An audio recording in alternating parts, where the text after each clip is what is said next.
현재 시각 8시 29분 향해 갑니다. 저희 방송 외에도 다양한 주식 정보 원하시는 분들은 카카오톡 채널에서 머니를 검색하셔서 친구 추가하시기 바랍니다.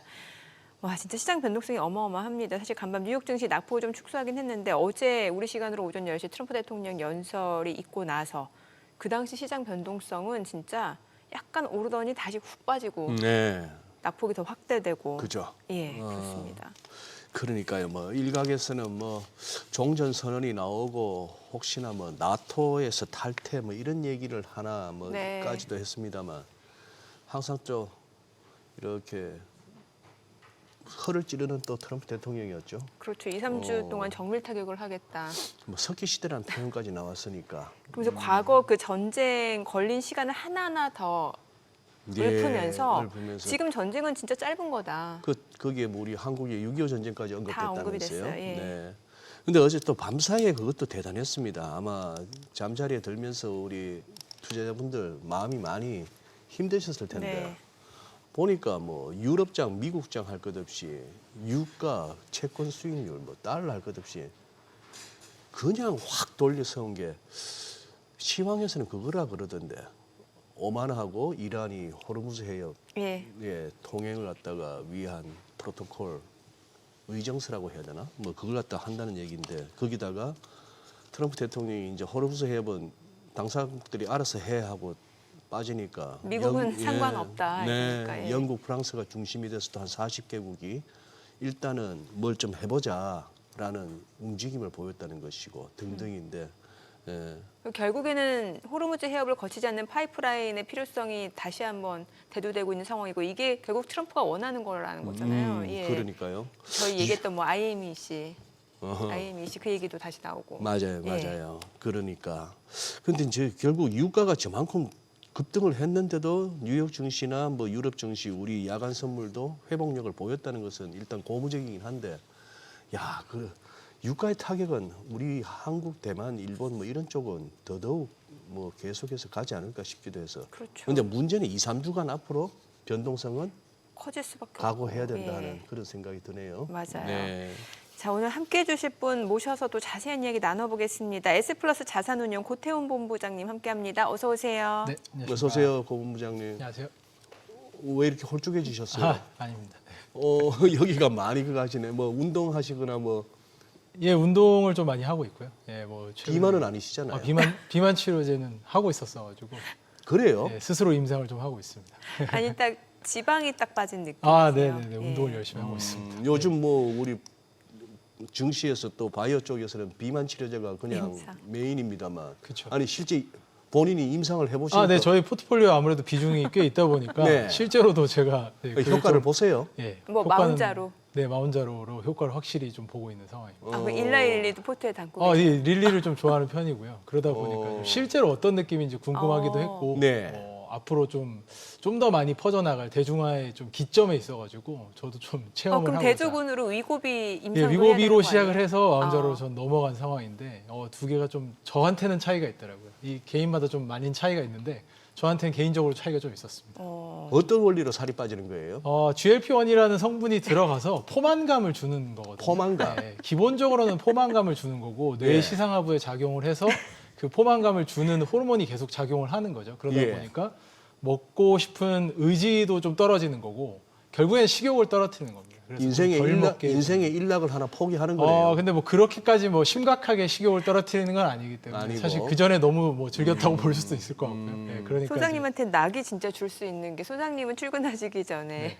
김밥과 라면 드시는 게 인생의 낙이지. 큰 낙이죠. 아니 근데 비용은 어느 정도 듭니까? 월에 일단 시작할 때는 한 2, 30만 원 정도로 시작을 하는데 이제 용량이 올라가면서 좀 많이 올라가는 편이긴 합니다. 아 그래요? 네네네.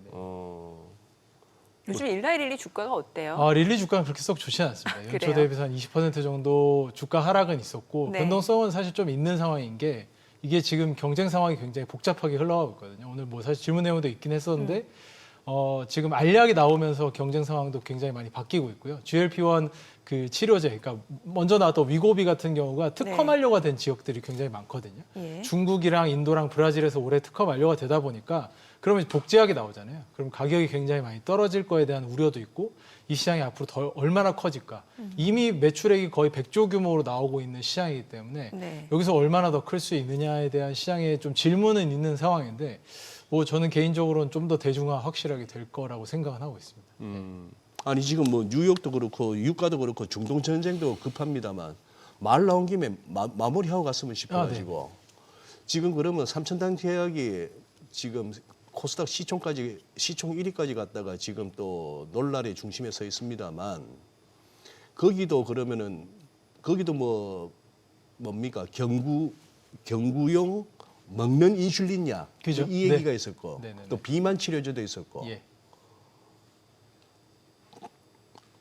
몇 가지를 하는 거예요 거기서. 네. 결국에는 비만 치료제죠. 왜냐하면 결국은, 지금 네. 헬스케어 영역에서 가장 블록버스터인 게 비만 치료제거든요. 역대 어떤 항암제보다도 강력하게 지금 매출이 성장을 하고 있는 상황이기 때문에 비만 치료제랑 엮여 있는 것들이 다 이제 국내 시장에서도 좀 주목을 많이 받는 상황인데 이걸 좀 잘 구분해서 보셔야 됩니다. 왜냐하면 지금 일라이릴리가 사실 포트폴리오가 굉장히 강력하게 구축돼 있고 네. 그걸 선도적으로 가져갔던 노보노디스크 같은 경우도 그 포트폴리오 따라가기 위해서 굉장히 노력을 하고 있거든요.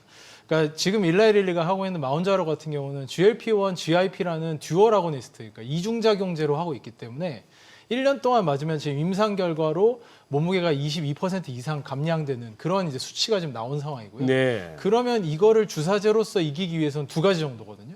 몸무게를 더 빼주든지 예. 아니면 일주일 또 한 번 맞는 걸 월에 한 번 맞게 해주든지 뭔가 네. 확실한 효능이 있어야 돼요. 네. 그래서 지금 우리나라에서도 뭐 펩트론이라든지 인벤티질의 뭐 D&D 파마텍 같은 기업들이 주목받았던 이유가 주 1회 맞는 주사를 월 1회 만들 수 있다라는 네. 장기 지속형 컨셉이 있었기 때문이고요. 그다음에 이제 또 한 가지는 이게 식욕을 떨어뜨리고 전체적인 영양분이 덜 들어오다 보니까 근육이 같이 줄어드는 문제가 생기거든요. 맞아요. 네, 그러다 보면 요요가 다시 오는 거니까 이런 부분을 어떻게 할 수 있을까? 근육 증강까지 같이 할 수 있는 약들이 지금 개발이 되고 있는 거고요. 이건 사실 국내에서는 한미약품 정도만 임상을 하고 있는데 릴리 같은 경우도 지금 비마그루맙이라는 임상을 하고 있고요. 이거는 네. 뭐 근력 증강까지 해주는 거여서 이런 임상들이 있기 때문에 이걸 보통 이제 헬스케어 업종 내에서는 베스트 인 클래스라고 하는데 그 업종 내에서 최초로 들어가는 약이 아니기 때문에 어떤 것보다 효과가 있거나 새로운 기전이 있거나 이래야 된다라는 거고요.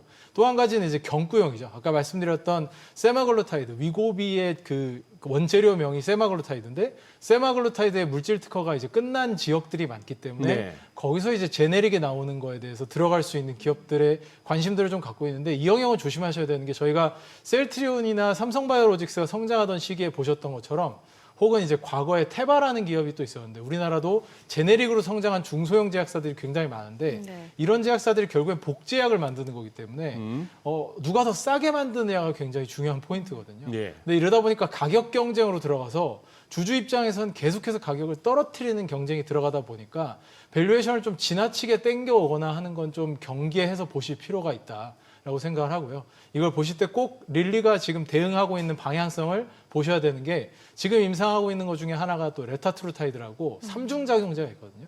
GLP-1에 GIP에다 거기다 또 하나를 더 집어넣어서 이제 효과를 좀 더 올려준 거고요. 이거는 실제로 지금 임상 결과상으로 1년 동안 몸무게 한 28% 정도 감량이 되는 거라 실제로 위절제술이 그 다이어트 치료 중에 비만 치료 중에 가장 강력한 치료인데 위절제술이랑 거의 비슷한 정도의 감량 효과가 있는 거거든요. 이제 그러면 그걸 대체할 수 있는 시장인 건데 과연 그럼 그걸 넘어서는 수준 뭐 30% 이상의 몸무게 감량 이것까지가 정말 필요한 것인지에 대한 논의도 좀 필요한 거고 그러면 그걸 넘어서는 임상을 할 수 있느냐도 고민을 해봐야 되는 거기 때문에 이런 고급형 시장, 주사제 시장에서 잘하고 있는 릴리를 어떤 식으로 보완제적으로 따라가 줄 수 있는 기업이 있느냐 이런 포인트로 국내 기업들은 좀 봐야 되지 않을까라고 생각하고 있습니다. 무슨 뭐 소소한 중소 제약업체도 아니고 그래도 명색이 코스닥 시총 1위까지 갔던 종목입니다. 네. 뭐 고본부장님께서도 최대한 완곡한 표현을 쓰고 계시고 저도 조심스러운 것이 무슨 뭐 도쿄 박연이 선대인이니 해가지고 지금 많은 또 개인 투자자들이 정권사에서는 리포트 한 장 안 나왔는데도 불구하고 어떻게 SNS에서 그렇게 해서 붐이 났습니다만 지금 그 이후에 회사에서의 무슨 고소전 뭐 이런 식으로 하니까 조금 이 부분에 있어서 뭔가 이렇게 투자자분들한테 많은 개인 투자자들이 지금 엮여 계세요. 뭔가 조금이라도 이렇게 어떤 식으로 대처하셔야 될지 뭐 주실 만한 아이디어가 있습니까? 그러니까 펀더멘탈을 사실 많이 고려 안 한 상태로 투자를 많이 한 거는 사실이죠. 네, 그건 네. 부정할 수 없는 사실이고 기업에서 어떠한 뭐 임상 결과에 대해서 혹은 뭐 이런 걸 아직은 제시할 수 없는 상황이다 보니까 그런 부분들이 계약이 됐다라는 것 때문에 지금 주가가 한 달 동안 굉장히 많이 올랐던 건데 뭐 최근에 이슈들이 굉장히 노이즈가 좀 많잖아요. 그러다 그래요. 보니까 예. 저는 이제 저희가 항상 이제 저희 에셋플러스에서 추구하는 바가 1등 기업을 투자하라라는 말씀을 항상 드리거든요. 1등기야. 네, 그러니까 비만 치료제라는 영역이 커질 거라는 건 우리가 모두 잘 알지만 지금 우리나라 헬스케어에만 너무 집중하실 필요가 없는 거죠. 결국엔 이 산업의 네. 1등, 글로벌 1등은 어디이고 가장 큰 시장은 어디인지를 좀 봐야 되는 거거든요. 예. 이게 우리나라 시장이 가장 독보적인 시장이라면 이야기가 좀 다를 겁니다. 예를 들어 뭐 삼성바이오로직스 같은 경우도 밸류에이션 높다고 할 수 있지만 CMO 같은 영역에서 이만큼의 캐파를 생산 능력을 가지고 있는 기업 그리고 이렇게 빠르게 생산 능력을 확대하는 기업이 전 세계적으로 없거든요. 네. 그러니까 이거는 어떻게 보면 CMO 영역에서는 공장 생산 능력을 늘리는 영역에서는 또 압도적인 1등을 하고 있다라고 볼 수 있죠. 근데 이런 경우가 아니고서 헬스케어 산업에서 1등을 찾으려면 항상 우리가 미국 기업들에 대한 스터디가 좀 필요하기 때문에 그 부분들을 고려하면서 거기는 밸류에이션을 어떻게 하고 있는지 어떤 식으로 임상 기업들을 바라보는지를 좀 저희가 좀 주목해서 같이 비교하면서 보실 필요가 있어서 그 1등 기업을 한번 보시면서 비교 판단을 좀 해보시면 좋을 것 같습니다. 예. 알겠습니다. 네. 지금 결국에는 이제 중동 그 이란 전쟁과 관련해서 시장이 큰 영향을 받을 수밖에 없을 것 같고 이제 유가가 지금 많이 올라온 상황이고 이건 사실 종전이 된다 하더라도 유가가 하향 안정화되는 시간이 걸린다라는 얘기 많고 이러면은 우리 증시 자체는 여러 가지 좀 악영향이 계속해서 영향되는 상황인 거잖아요. 네. 예, 어떻게 봐야 될까요? 뭐 사실 우리나라야 원유를 예. 수입하는 국가이기 때문에 어쩔 수 없는 영향이 있을 수밖에 그렇죠. 없는 것 예. 같고요. 다만 이제 이 유가에 대해서 한 가지 요소 정도는 좀 고민해봐야 되는 게 미국 GDP 기준으로인데 네. 사실은 이제 2014년으로 돌이켜 보면 2014년에서 15년으로 넘어갈 때 유가가 한번 100달러까지 굉장히 급속하게 올렸다가 떨어졌었거든요. 근데 그 100달러 올랐을 때 그 당시에는 GDP에서 차지하는 비중이 6% 이상 10% 미만 정도의 하이 싱글 정도 수준이었습니다. 그러니까 이 GDP 전체에서 유가가 미치는 영향이. 근데 지금은 사실은 같은 가격대인 거잖아요. 네. 그동안 물가가 굉장히 많이 올랐는데 그러니까, 예. 100달러 수준을 예. 똑같이 보여주고 있다는 게 GDP 전체로 보면 영향력이 많이 떨어진 거고요. 그 사이에 큰 변화는 쉐일 오일이죠.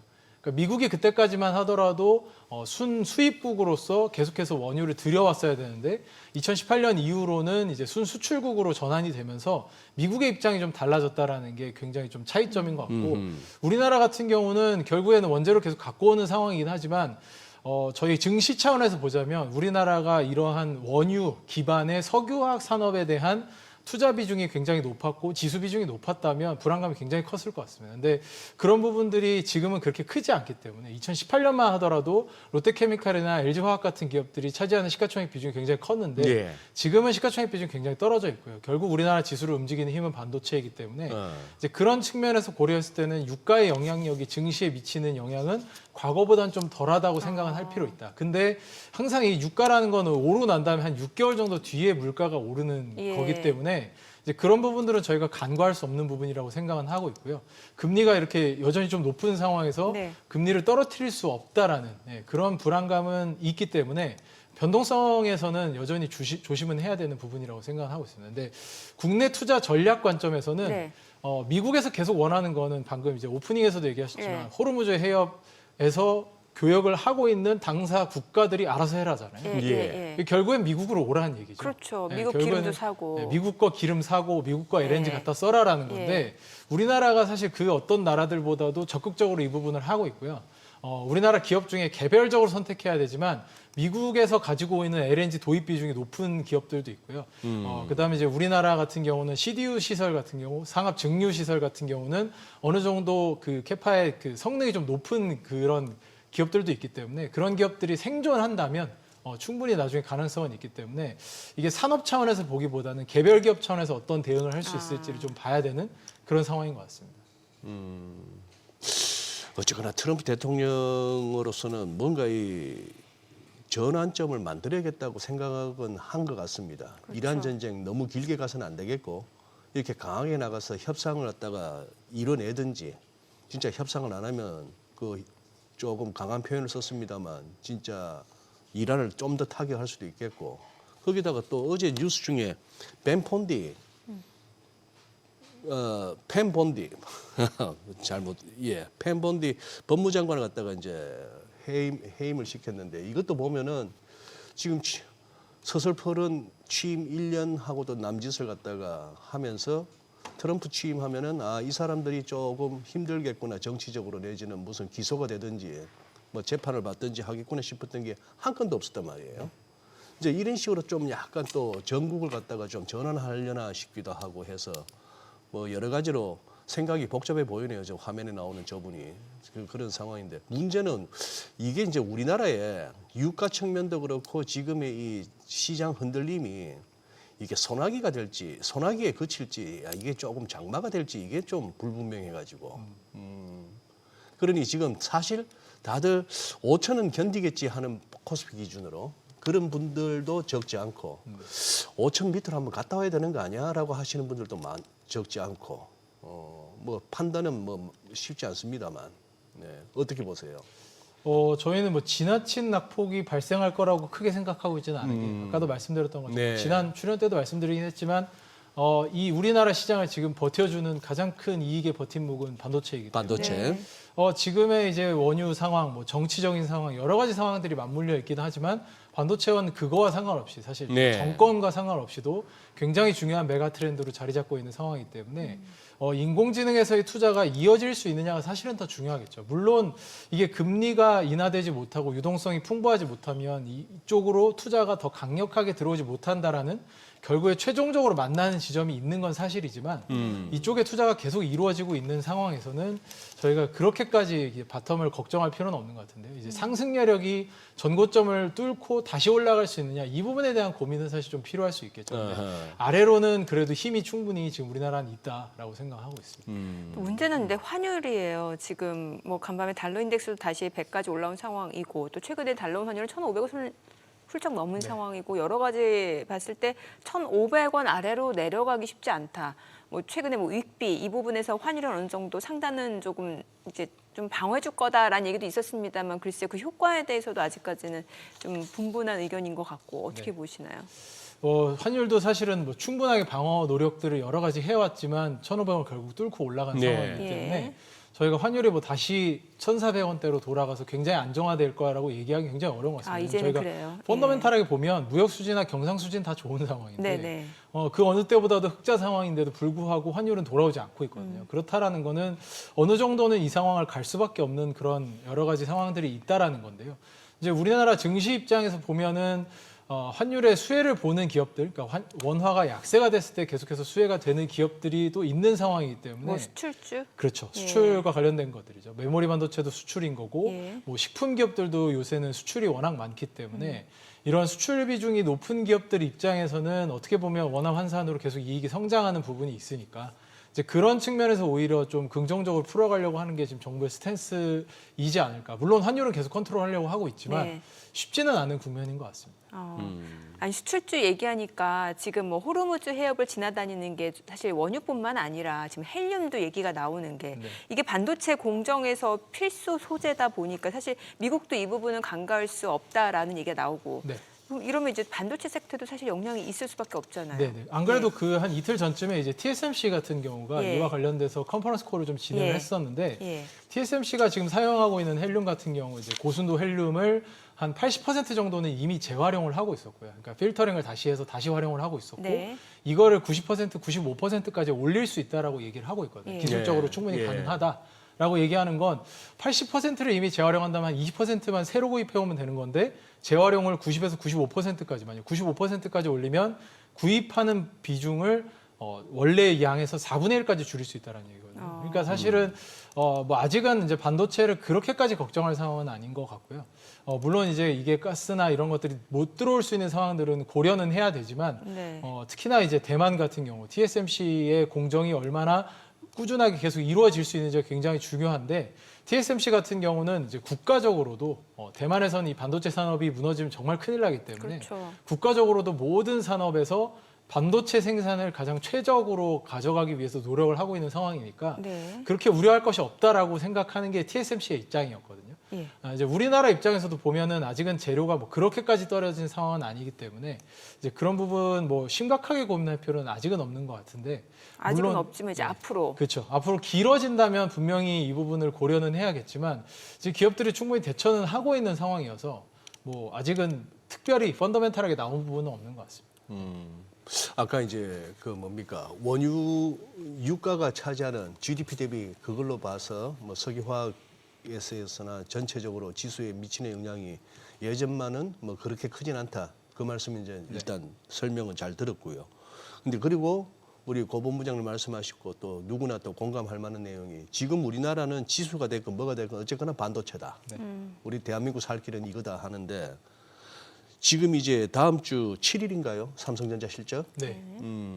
여러 가지 이제 실적 전망 리포트도 나오고 예상도 나옵니다. 나쁘지 않게 나오는데 이제 이 부분 어제 이제 마이크론 테크놀로지가 어제 장중에 저가는 장중 저점은 전일 대비 마이너스 7.5%였어요.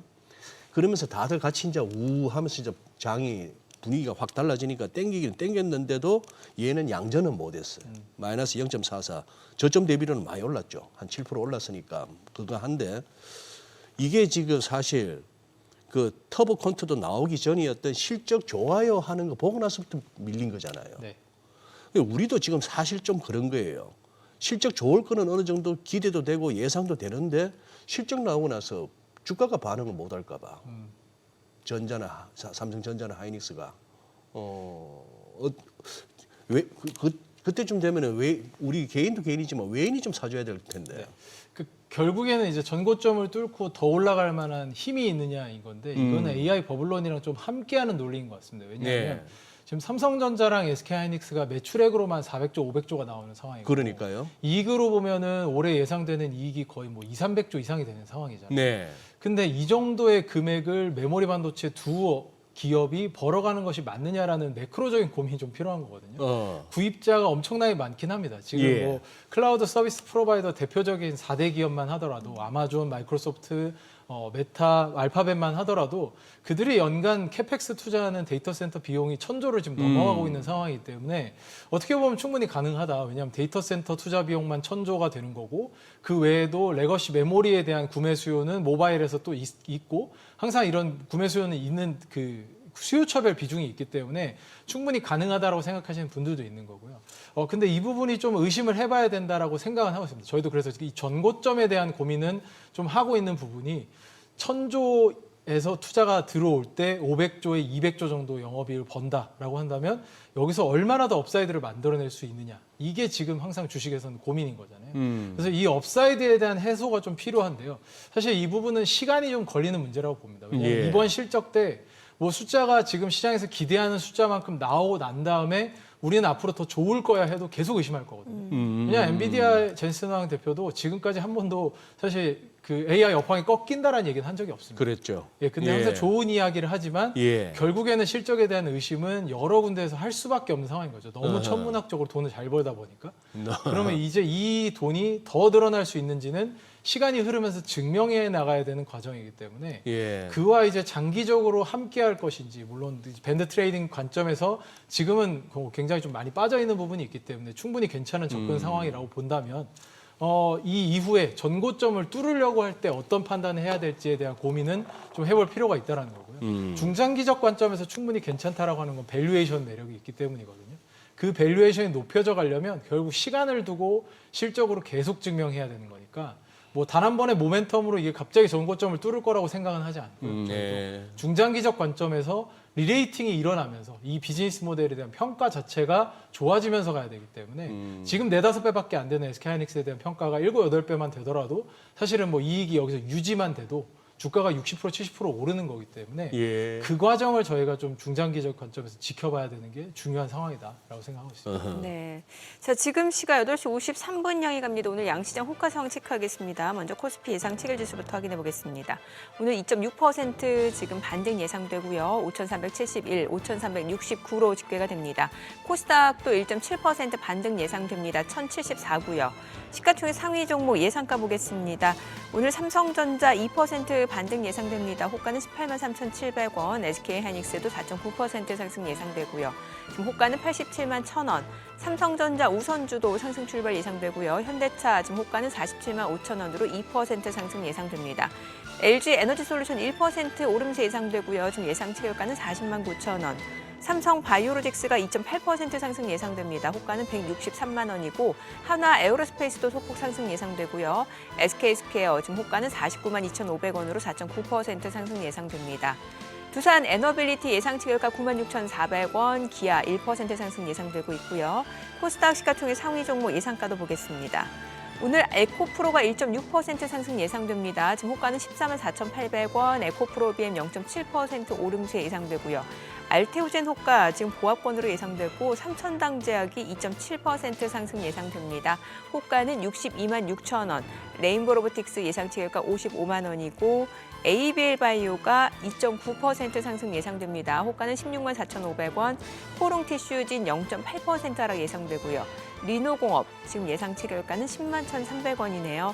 HLB 1% 상승 예상됩니다. 리가캠바이오 호가는 18만 5,500원으로 2% 상승 예상되고 오늘 지금 프리장이라든지 호가에서 움직임 강하게 예상되는 섹터가 이제 철강 알루미늄 쪽인데 지금 이란에서 나온 보도에 따르면 이제 중동 지역 내 미국과 관련된 철강 알루미늄 기업을 공격했다라는 소식들 나오고 있고 또 최근에 알루미늄 가격 많이 급등하기도 했거든요.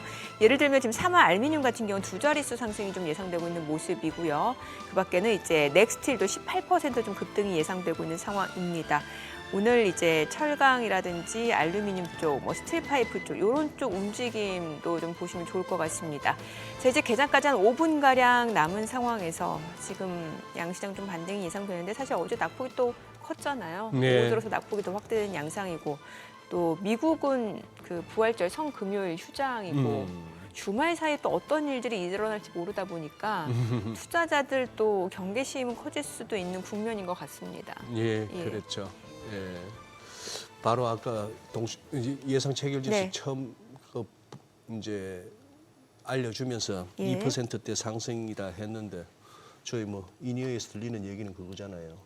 모르죠. 또 오후에 가서 어떻게 될지. 이제 이게 아마 우리 모든 투자자분들의 마음이 요즘 그럴 것 같아요. 하도 이 장중 변동성 왔다 갔다 하는 것 같다가 지금 벌써 한 달째 겪고 나니까 맞아요. 아침에 오른다고 해도 좀 불안하고 예. 빠지면 또 다들 그래. 아유 이러다 오후에 또 오르겠지. 예. 좀 줄이겠지 하는 또 마음도 있고 오후에 못 줄이니까 밤에 또 줄여주네요. 그러니까 요대로 해서 개장 초에 보여주면은 프리장이 나름 역할을 하는 거고 이거보다 약하면은 네. 프리장은 좀 오버하는 장이고 근데 보통 최근에는 프리장이 좀 더 오버하는 모습이었어요. 프리장이 좀 대체로. 오버하는 대체로. 예. 그러니까 저기는 그럼 반도체도 그거지만 저기 2차 전지도 관련해서 한번 여쭤볼게요. CATL 연간 실적 2025년 연간 실적 나왔네요. 네. 맞아요. 또 테슬라도 실적이 네. 그러니까 인도량이 나왔죠. 인도량. 테슬라 예. 인도량. 솔직히 테슬라를 갖다가 자동차 몇 대 팔았고 이걸로 그 주가를 설명하는 거는 말이 안 되지 않습니까? 그럼에도 불구하고 월스트리트에서는 항상 모델을 만들어서 설명을 하기 때문에 오늘 모델을 보시면 만들어서 38만 대 예상을 했지만 35만 대 나갔잖아요. 예. 그러면 정확히 그만큼 주가가 빠지는 겁니다. 사실 이제 미국 그래요. 시장은 그래요. 생각보다 굉장히 계산적이기 때문에 예. 실적이 나왔을 때는 계산대로 그대로 움직이거든요. 실적이 그러니까 한 나오면. 2만 대, 3만 대가 전체에서 차지하는 비중이 7% 정도 되니까 네. EPS 단에서 그 정도 영향을 미치겠네 하면서 바로 빠지는 거죠. 그 분기 판매량이었죠. 그렇죠. 분기 판매량이죠. 아이고 분기에 30몇만 대 파는 회사 주가가 저기까지 갔다고요. 그러면 포드, GM, 현대차는 도요타는 얼마나 가야 되는데? 그렇죠. 네. 이게 PER 관점에서는 사실 굉장히 밸류에이션 갭이 좀 나는 거니까. 네, 그래서 사실 인도량으로 말씀하신 것처럼 소장님 말씀하신 것처럼 인도량으로 설명할 수 있는 기업은 아니지만 맞아요. 예, 그럼에도 불구하고 이제 그 기관 투자자들 월가에 있는 투자자들은 항상 정확한 밸류에이션을 해보려고 노력을 하고 모델을 만들어서 가기 때문에 그 모델상 EPS가 5% 6% 예. 떨어진다면 딱 예. 그만큼의 주가 하락이 보통 일어납니다. 그래서 미국 시장은 생각보다 굉장히 계산적이다라는 생각을 좀 하실 필요는 있습니다. 그러면 말씀 듣다 보니 좀 그러네. 미국 장은 상당히 계산적이고 뭔가 좀 합리적으로 움직이는 것 같다 그런데 그럼 우리 장은요? 근데 그건 미국장이어서라기보다 돈이 많이 몰리는 곳은 합리적인 투자자들이 항상 있기 때문에 돈의 규모가 더 중요한 것 같습니다. 그러니까 투자자의 규모가 얼마나 더 큰지 왜냐하면 뭐 테슬라라는 기업은 그 기업 투자자가 똑똑하고 그거 한 차원이 아니고 그죠. 돈 자체가 돈이- 크니까 돈이- 네. 합리적인 투자자도 있을 거고 혹은 또 미래를 보고 그 꿈을 보고 더 투자를 많이 하는 것도 있을 텐데 그 비중이 조합이 큰 자금은 어쩔 수 없이 합리적으로 효율적으로 갈 수밖에 없기 때문에 근데 비효율성이 있는 영역들은 분명히 있는 거고요. 사실 우리나라 시장도 굉장히 많이 효율화된 건데 뭐 인도나 뭐 중국 시장 같은 데 가보면 정말 이해 안 되는 경우가 정말 많거든요. 그래요? 네, 그렇기 때문에 우리 시장보다 더 골 때리는 데가 있습니까? 그렇죠, 있습니다. 예, 인도 시장이 사실 우리나라 90년대 모습이랑 좀 비슷한 모습들이 좀 많이 있습니다. 그래서 예. 그거는 그 자본의 크기의 문제이기 때문에 제가 어떤 걸 폄하하거나 이럴 생각은 전혀 없습니다. 아유씨 실패했네. 어떻게 살살 좀 고본부장이 너무 차분하게 말씀만 하시는 것 같아가지고 어떻게 하다 한번 흥분을 시켜보려 했는데 안 엮이시네. CATL로 잠깐만 돌아가요. CATL, 예. 그러니까 저희가 CATL을 긍정적으로 항상 바라보는 거는 그러니까 사실은 뭐 미중 간의 관계가 안 좋아서 CATL의 주요 거래처인 테슬라에서 비중이 줄어들 수 있다는 우려들은 항상 있지만 그럼에도 불구하고 CATL은 항상 계속해서 이익 성장을 잘 해왔습니다. 그러니까 이 리튬 가격이 빠지면서 전반적인 배터리 가격이 빠지는 매출액이 역성장하는 상황에서도 영업이익률을 경신을 해왔거든요. 신기록을 경신을 해왔거든요.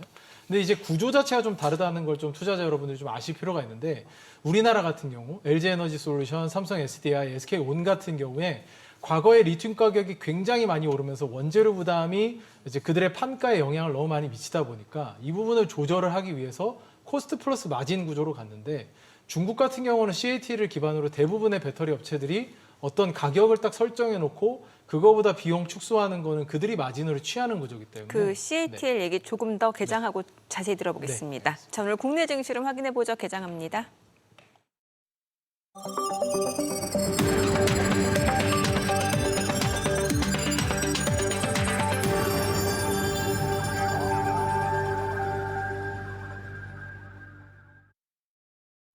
(4월 3일) 금요일 국내 증시 개장했습니다. 어제 출렁임 장중 변동성 굉장히 컸습니다. 이제 트럼프 이란 전쟁 이후 처음으로 대국민 연설을 했는데 뭐 2, 3주 동안 향후 조금 더 공격적으로 정밀 타격을 할 수 있다. 석기 시대로 되돌려 보낼 것이다. 라는 부분에서 이런 강경 메시지가 시장에 좀 매도 물량을 부추기는 양상이었고 어제 국내 증시가 그 직격탄을 맞는 모습이었습니다. 다만 간밤 뉴욕 증시 같은 경우는 오히려 유가 급등에도 불구하고 낙폭이 축소되는 모습이었고 오늘 국내 증시 좀 반등을 보여주고 있습니다. 지금 보시다시피 출발 지수 코스피는 2.7% 올라갑니다. 5,369. 코스닥도 2% 상승합니다. 1,079고요. 시가총액 상위 종목 시초가 보겠습니다. 오늘 삼성전자 3.5% 올라갑니다. 18만 4,700원. 그리고 SK하이닉스도 3%, 4% 상승합니다. 86만 4천 원이고요. 삼성전자 우선주도 3.6% 올라갑니다. 12만 2,900원. 현대차 2% 상승합니다. 47만 6,500원. LG에너지솔루션도 1.6% 상승하고요. 삼성 바이오로직스도 2.4% 올라갑니다. 지금 161만 7천 원. 그리고 하나 에어로스페이스는 보합이네요. 1% 상승이네요. 지금 143만 5천 원. SK스퀘어가 2% 상승합니다. 47만 8천 원. 두산 에너빌리티도 올라갑니다. 9만 5,600원이고 기아도 2.5% 상승하면서 15만 4,500원에 거래되고 있습니다. 코스닥 시가총액 상위 종목 시초가 보겠습니다. 에코프로가 2.4% 상승합니다. 14만 5,900원. 에코프로비움도 1.5% 올라가면서 20만 원 선 회복이 됐습니다. 20만 500원이고 알테오젠도 1.4% 올라가고요. 삼천당작 주가 급등락 굉장히 심하죠. 지금 5.7% 상승하면서 64만 4천 원. 레인보 로보틱스도 2.7% 상승 55만 8천 원이고요. 에이벨바이오도 2% 상승합니다. 16만 3,100원. 코오롱티슈진도 올라갑니다. 10만 600원. 리노공업 3% 상승하네요. 10만 2,100원이고 HLB, 리가캠바이오 모두 1% 상승하면서 각각 주가는 5만 2천 원, 18만 3,800원에 거래되고 있습니다. 오늘 시장에서 특징을 보여주는 섹터 종목 체크하겠습니다. 철강주 쪽 움직임 좋아요. 지금 세아 베스틸 지주 같은 경우는 7% 상승합니다. 69,600원이고 현대제철도 7% 올라갑니다. 35,750원. 그리고 포스코홀딩스도 4.8% 상승합니다. 35만 7,500원. 동구홀딩스도 4.5% 올라가고요. KG스틸도 4.6% 상승세. 세아제강 14만 3천 원이고요. 그리고 동국 CM도 5,390원으로 3.8% 상승세, 포스코 스틸리온도 3.2% 오름세고요. 대한제강, 한국철강 같은 경우는 두 자릿수 상승률 보여줍니다. 각각 11,150원, 1,670원에 거래되고 있습니다. 자, 철강주뿐만 아니라 강관업체, 스틸파이프 업체도 흐름이 굉장히 좋아요. 넥스틸. 앞서 이제 프리장에서도 움직임이 좋았는데 지금 15% 급등합니다. 14,200원 선. 그리고 휴스틸도 10% 움직임 보여주고 있고요. KBR 동양철관 5.8% 상승세, 하이스틸도 7.9% 올라가고요. 세아제강 앞서 보셨고 또 뭐 UST, 금강공업, 한국주철관 다 오릅니다. 오늘 철강 쪽, 스틸파이프 쪽까지도 움직임 좋고 광통신 쪽도 다시 움직입니다. 한국첨단소재가 상한가입니다. 3,575원이고요. RF 머티리얼즈도 13% 급등합니다. 78,400원이고 대한광통신도 13% 급등합니다. 11,670원. 성우전자도 7.9% 상승으로 47,500원이고요. 오이솔루션도 6% 상승합니다. 그리고 RFHIC도 8.9% 상승세고요. 파이버프로도 5.7% 올라갑니다. 우리넷, 라이콤, 자람테크놀로지 다 올라갑니다. 오늘 광통신, 광케이블, 광섬유 쪽 최근에 흐름 굉장히 좋았거든요. 오늘 장에서도 다시 한번 시세를 지금 내주고 있는 모습이고 이러다 보니까 통신 장비 쪽까지도 움직임이 좋은 것으로 보여집니다. FR테, 이노와이어리스, 솔리드, 머큐리, HFR 다 좋습니다. 자, 그리고 우주항공 쪽도 움직임이 좋습니다. 지금 비츠로넥스텍이 7.5% 상승세 있고요. 캔코아 에어로스페이스도 8% 올라갑니다. 2250원. 그리고 HVM 3.8% 상승 중이고 미래에셋 벤처 투자도 12% 올라가고요. 스피어도 4.2% 상승하면서 48,150원에 거래되고 있고요. 세트레가이도 6.5% 올라갑니다. 이게 이제 우주항공 쪽은 방산 쪽하고 엮이는 종목들도 있다 보니까 방산 쪽까지도 지금 상승을 보여주는 것으로 좀 확인이 됩니다. 자, 오늘 수급 상황 체크하겠습니다. 오늘 유가증권 시장에서는 개인이 605억 원 순매수, 기관도 245억 원 매수 우위고요. 외국인은 957억 원 순매도입니다.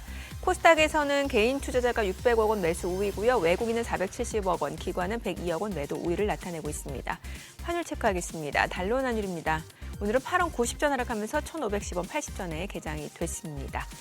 자, 지금 코스피 코스닥 양시장 그래도 상승폭이 조금 더 확대가 되고 있는 상황이고 순조로운 출발입니다. 네, 예. 그래요.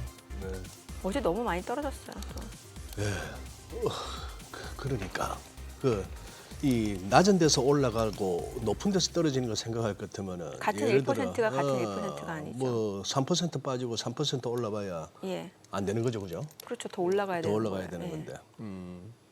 그러니까 환율 다시 1,500원, 1,507원.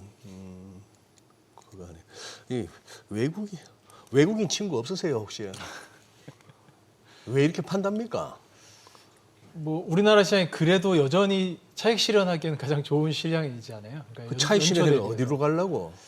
지금은 이제 주식에서 어느 정도 자산 비중을 바꾸는 상황일 수도 있는 거고요. 이게 어느 자금으로 딱 간다 이야기하기는 어렵지만 예. 주식시장 전반적으로 위험 자산에 대한 비중을 좀 줄이는 과정에서는 아무래도 작년부터 올해까지 많이 올라왔으니까 이제 그런 부분들을 고려할 수 있을 것 같고요. 새로운 자금이 다시 들어올 때가 중요한 것 같습니다. 왜냐하면 지금 환 상황이 굉장히 많이 좀 저렴해진 거잖아요. 달러 기준으로. 외국인 투자자 입장에서 우리나라를 바라봤을 때 달러 기준의 코스피 지수는 더 많이 떨어져 있는 상황이기 때문에 네. 이제 그런 새로 들어오는 자금 측면에서는 여전히 매력은 좀 있는 상황이 아닐까라고 생각을 하고 있습니다. 아까 저희 CATL 얘기 마무리 네. 좀 지어볼게요. 네. 예, 아까 말씀드렸던 그 CATL의 구조가 좀 다르다는 점은 LG에너지 솔루션도 상장 전부터 항상 얘기해 왔지만 그들의 구조는 리튬 가격 변동에 연동돼서 거기에 마진을 딱 플러스 마진을 받는 구조로 딱 가져갔다면 중국 기업들은 그런 형태를 취하지 않았거든요. 근데 이게 초기 구간에서는 중국 기업들이 더 힘들 수 있었습니다. 리튬 가격의 변동에 따라서 마진을 더 확대하지 못하는 그런 구조일 수 있었는데 지금은 이제 그게 충분히 효율이 올라온 상황이고 규모의 경제가 나온 상황이다 보니까 우리나라 기업들은 최대로 해봐야 사실은 하이 싱글 마진 정도밖에는 안 나오는데 네. CATL 같은 경우는 지금 20% 이상의 영업이익률을 기록을 하면서 1등 기업으로서의 지위를 계속해서 좀 공고히 하고 있는 이제 그런 상황이고요. 뭐 차세대 기술 관점에서도 전고체뿐만 아니라 나트륨 이온 배터리 같은 조금 더 저가 제품에 대해서도 CATL은 계속해서 확대를 좀 하고 있는 상황이기 때문에 전 세계적으로 지금 전기차가 확대되는 흐름과 ESS가 확대되는 흐름에서는 아무래도 1등 기업인 CATL이 조금 더 이제 기업 가치의 상승이 계속될 수 있지 않을까. 좀 더 안정적인 상승이 가능할 거라고 저희는 좀 바라보고 있는 관점입니다. 예. 우리나라 그러면은 배터리 쪽에서는 어떤 쪽 유망하게 보시나요? 최근에 보니까 뭐 삼성 SDI 같은 경우는 또 수급 적으로도 굉장히 좋은 흐름을 네. 보여주고 있는 모습이고요. 그러니까 국내에서 저희가 좀 예. 주목해서 바라봐야 되는 포인트는 두 가지 정도로 정리를 네. 해보면 좋을 것 같은데 일단 첫 번째로는 기술적인 앞으로 차세대 기술을 개발하고 있느냐거든요. 예. 근데 이제 전고체 기술 개발에 있어서 삼성 SDI가 지금 굉장히 많이 좀 열심히 하고 있는 상황이고요. 과거부터 굉장히 열심히 했던 기업이기 때문에 네. 이 부분에 대한 기술 개발을 굉장히 열심히 하고 있어서 차세대 기술인 전고체가 나왔을 때 충분히 이제 퀀텀 점프를 할 가능성이 있는 기업이 있느냐. 이제 그런 관점에서는 SDI가 긍정적으로 생각을 하고요. 그다음에 이제 두 번째로는 미중 간의 관계죠. 네. 미중 간의 관계 측면에서는 미국이 지금 모든 전력 발전소를 건설할 때마다 ESS를 반드시 설치해야 되는 의무화 법안이 작년 9월에 통과됐거든요. 그러면서 ESS 설치 수요가 굉장히 폭발적으로 작년 3분기부터 늘어났는데 이걸 감당해 줄 만한 배터리 기업이 우리나라밖에 없는 상황인 거고요. 네. 그러다 보니까 LG 에너지 솔루션, 삼성 SDI, SK 온 같은 우리나라의 셀업체들이 미국의 ESS 기반으로 이익이 돌아올 수 있다라는 측면에서 좀 긍정적인 흐름이 좀 나타나는 것 같습니다. 그래서 이 두 가지 포인트에 뭐 다 걸쳐 있는 기업이라고 할 수 있는 삼성 SDI가 지금은 좀 더 선호되는 상황이라고 볼 수 있을 것 같습니다. 네. 아까 저희 우리 시청자분의 실시간 채팅창에서 이렇게 그럴 수도 있겠다 싶어서 한번 확인을 해보니까 지금 LG엔솔이 뭐 시총이 97조에 가깝네요. 지금 그냥 네이버로 그냥 단순하게 검색을 하니까 그래서 추정 PER이 643배네요. 네. 그래서 혹시나 싶어서 저기 AI한테 물어봤어요. 테슬라 추정 PER은 얼마니 한번 물어봤더니만 2025년 예상 EPS 기준으로 160에서 250배. 근데 이제 2026 EPS 전망을 적어한 100에서 150배. 좋아요. 그럼 200배를 하더라도 아까 저희 뭐 테슬라를 갖고 좀 그렇게 얘기를 했습니다만 여기 비해서 3배 이상 높은 PER 이 밸류에이션이 그러면은 합리화 되려면은 진짜 벌어줘야 되는 거 아닙니까 앞으로? 그렇죠. 네, 맞습니다. 그 부분이 좀 기대감이 굉장히 지나쳤던 부분들이 있는 거죠. 우리나라 배터리 셀업체에 대한 기대감이 굉장히 컸던 거고 그 중에서 1등을 하고 있는 지금 LG 에너지 솔루션에 대한 기대감은 사실 그 높은 밸류에이션 레벨을 계속 지지해주고 있는 거기 때문에 불안감은 사실 있을 수밖에 없습니다. 그래서 저희도 포트폴리오 차원에서 CATL과 항상 비교를 하다 보면 네. CATL의 밸류에이션 전혀 그런 상황이 아니거든요. 그러다 그렇죠. 보니까 예. 이제 밸류에이션 비교가 될 수밖에 없는 그런 상황들인 거고요. 이제 그 부분을 좀 고려해서 투자를 할 필요는 있다. 근데 사실 삼성 SDI 같은 경우는 적자 보고 있는 상황이기 때문에 예. PER 관점에서는 사실 더 어떻게 보면 말이 안 될 수 있습니다. 근데 이런 산업이 턴어라운드 관점에서 바라볼 필요가 있는 턴어라운드 관점에서 투자가 네. 항상 이제 저희가 PER이 낮은 기업만 본다면 또 이제 PER 낮은 그 이제 뭐 지나친 밸류 트랩에 빠져버릴 수도 있기 때문에 이제 그걸 또 고려해 보시면 턴어라운드하는 기업들은 어디까지 이익이 또 돌아올 수 있을 것인가라는 관점을 좀 가져볼 필요는 있습니다. 근데 LG 에너지 솔루션이나 뭐 삼성 SDI나 이 어디까지의 이익이 성장할 수 있을 것인가에 대한 추정치를 정확하게 하기는 좀 어려운 상황인 것 같아요. 왜냐하면 미중 간의 관계라는 네. 부분이 굉장히 크게 작용하는 부분이 있다 보니까 이제 이런 것들이 좀 어느 정도 좀 변동성이 낮아졌을 때 그때부터 좀 엄밀한 밸류에이션으로 가야 되니까요. 근데 뭐 테슬라 같은 경우도 200배의 밸류에이션이 올해는 EPS 그로스가 2배 이상 나올 거라고 전망되고 있어서 충분히 계속 떨어져 갈 겁니다. 예, 앞으로는 떨어져 가는 부분들이 있을 겁니다. 네. 예, 이거는 뭐 과거에 저희가 아마존에서도 경험했던 것처럼 적자 때 뭐 1000배, 2000배 때도 있었는데 지금은 아마존이 20배 때까지 내려온 상황이거든요. 그러네요. 예, 그런 밸류에이션이 낮아짐은 원래 성장 산업에서 항상 일어나는 현상이니까 이걸 지금 성장 국면으로 보느냐 아니면 성숙 국면으로 보느냐의 투자자의 그 경합이 굉장히 좀 치열할 수밖에 없는 예, 그런 상황인 것 같습니다. 하긴 뭐 선수들은 그럽디다. 고퍼주 사고 저퍼 되면 팔으라고. 네, 시클리컬은 항상 그렇게 시클리컬. 하죠. 예, 예.